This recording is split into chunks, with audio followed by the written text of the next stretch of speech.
I love Gregor Limbus Company. For a long time, Gregor was my favorite sinner. My ride or die, my baby girl, if you will.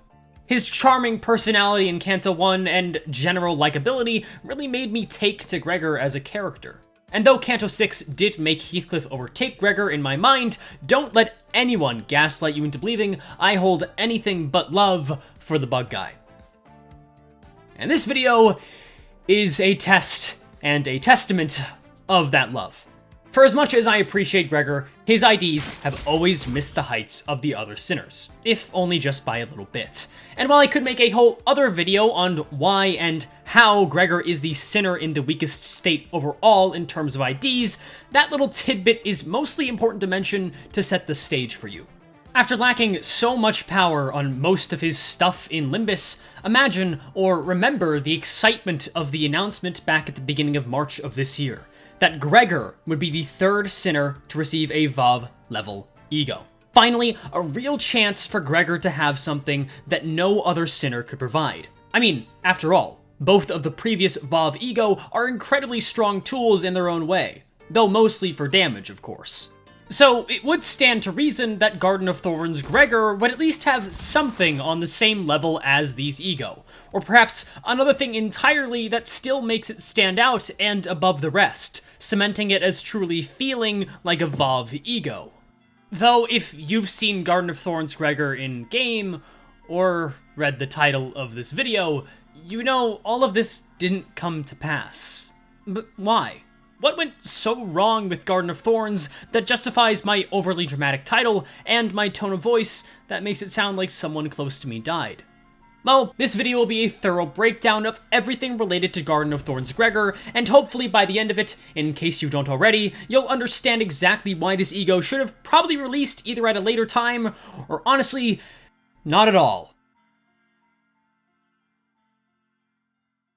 When making a video talking about something that disappointed you, it's only natural to start by talking about the expectations, since those are probably the biggest factor in how you end up reacting to something. And for all things related to Limbus Company, the expectations start immediately with the trailer. Now, it's not controversial to say that Project Moon has some excellent presentation.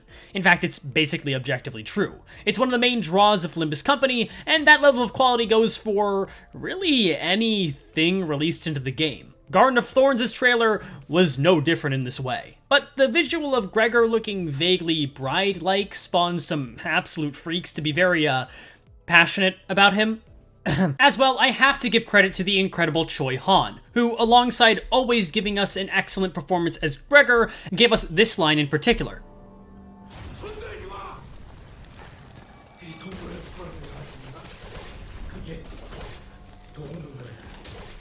Which added to the already very high excitement levels that come innately with a WAW EGO, much less the very first WAW EGO to be added to the regular gacha pool. Speaking about that risk level, I mentioned Sunshower Yi Sang and Blind Obsession Ishmael, and how they set the power level pretty high, and how they are both very good EGO. Sharing the traits of 7 attack weight, a form of SP recovery, even if Sunshower's is RNG reliant, and a pretty high roll overall. And while they were the most expensive EGOs in the game at the time, with Sunshower Yi Sang costing 10 resources total and Blind Obsession costing 11, the power they give in return is definitely worth it. Now we add all of that together, and then we remember that Sign of Roses was a Terminus boss in Railway 2, with the unique gimmick of using all of the different sin affinities and a very cool aesthetic that made it a standout fight in an otherwise disliked Railway. Then to make this EGO seem even cooler and more exciting, it was announced slightly before release that it would be limited to Season 3. And since this was released during the end of Season 3, you had to pull or shard it very quickly if it ended up being particularly good, and let's be honest, seasonal stuff is just usually more exciting. Naturally, this caused a perfect storm of people being very, very eager to see what this EGO could do. Now, let's fast forward to his release, March 13th, 2024, and, well, how's the new Wedding Gregor EGO looking? Costs way too much for Resonance Ego. Mid as hell. Gregor Ego is fantastic in every way except for using it. So is Rose Guard and Meet Gregor the any potential good? Ego. Resonate with other skills and activated Why the effects? fuck does Gregor just Please suck? stop talking about how disappointing the Gregor Ego is. My chest started. It's like a monkey's paw. Gregor It's Resonance find find it it relevant again. what's It's inside. because got one of the Requires worst the opposite of egos Resonance. It was bad. Reality had set in, and people were, well, less than pleased. However, I think it's important to not get swept up in mere hearsay and opinions, so let's properly start at the beginning for this ego to see if the reaction to it was justified.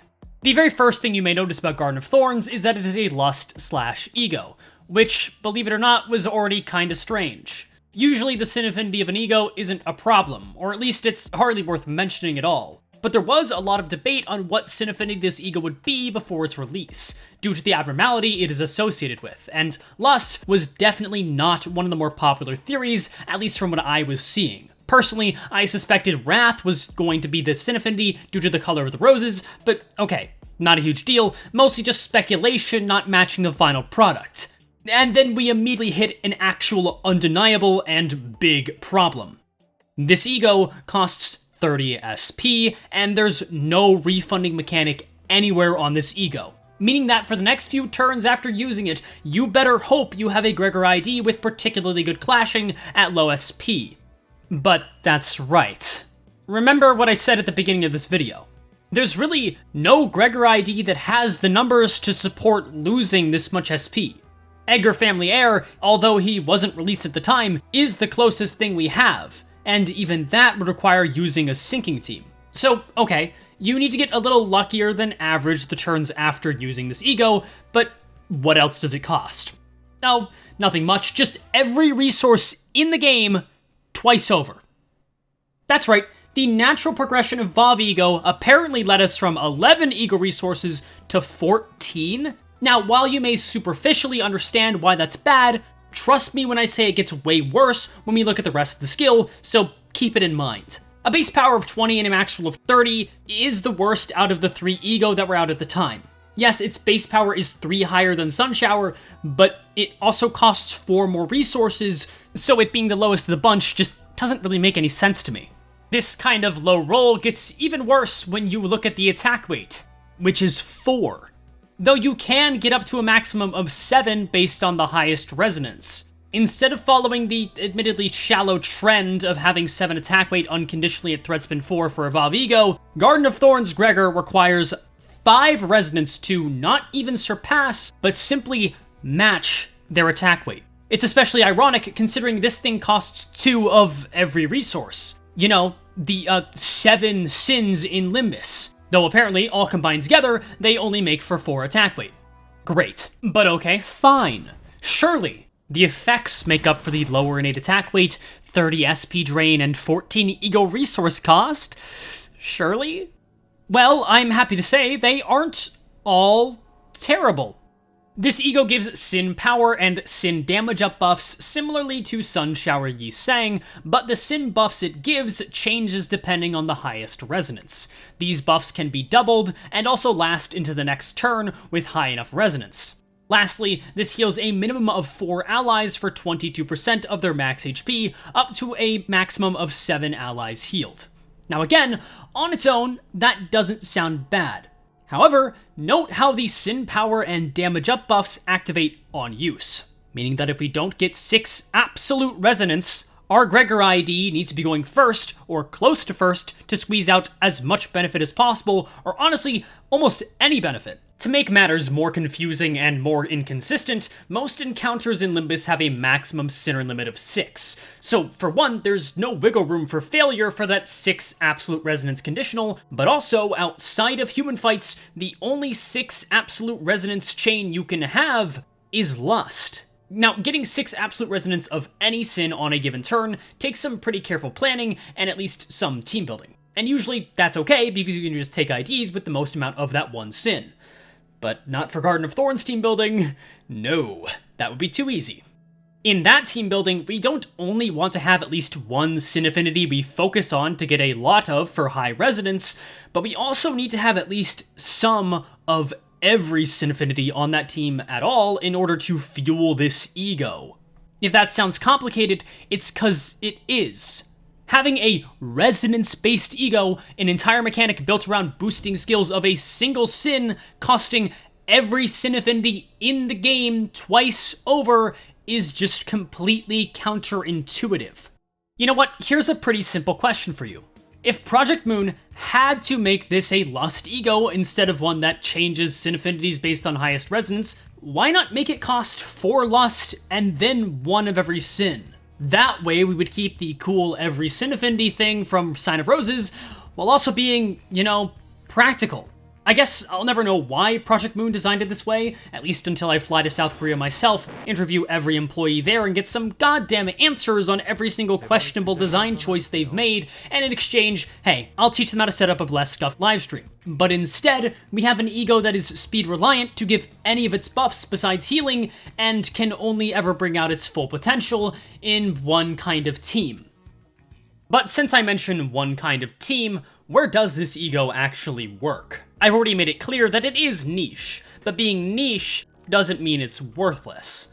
Well, Gregor, alongside a bunch of IDs with Lust skills or ego, technically makes the most sense to use it with because he's very fast, meaning the on-use conditional doesn't cripple the ego's usage as much, but someone like Gregor also makes sense to use with it because a burn team just has a lot of Lust, alongside at least one of every ego resource, meaning you can get that 6 absolute Lust resonance if you use Dawnclair's guard skill for a turn, and invest your more scarce resources into specifically this ego, and also use Yasunada Otis on that same turn? Yeah. You see just how finicky this thing is? Its best usage is probably just accepting 4 or 5 Lust Resonance on a team like Burn, and praying that Gregor goes fast, because he's a pretty mid-speed range overall on that team.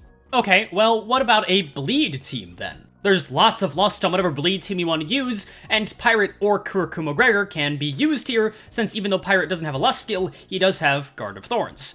But then we run into the same issues once again. Speed, RNG reliance, and the cost, since needing Gluttony for this ego means Kurikumo Ryoshu must be used on this Bleed team, and thank God she does exist, because otherwise our Gluttony options are very limited. However, even if we get off a perfect 6 Lust Absolute Resonance chain, who's to say we even have Lust skills on that following turn to use?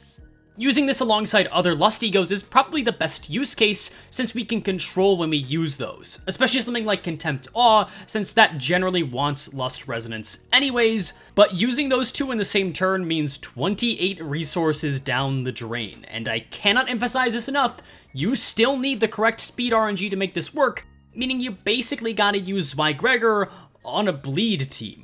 Now, some people may point to Blind Obsession's same turn buffs and throw out the exact same criticism, but that just doesn't really work here. Blind Obsession gives regular damage up buffs and Pierce power up, which are both far more generally applicable, meaning it's easier to use it on any turn where your Ishmael ID is fast or the fastest. Garden of Thorns Gregor comes with the prerequisite that you are using sins of a certain affinity of the highest resonance in that turn, while providing weaker buffs and retaining that speed issue. Okay, I've used the word speed more than a drug addict lately. Let's move on from that and focus on something that's good. The healing, which is, it's good, right? It's good? Well, yeah.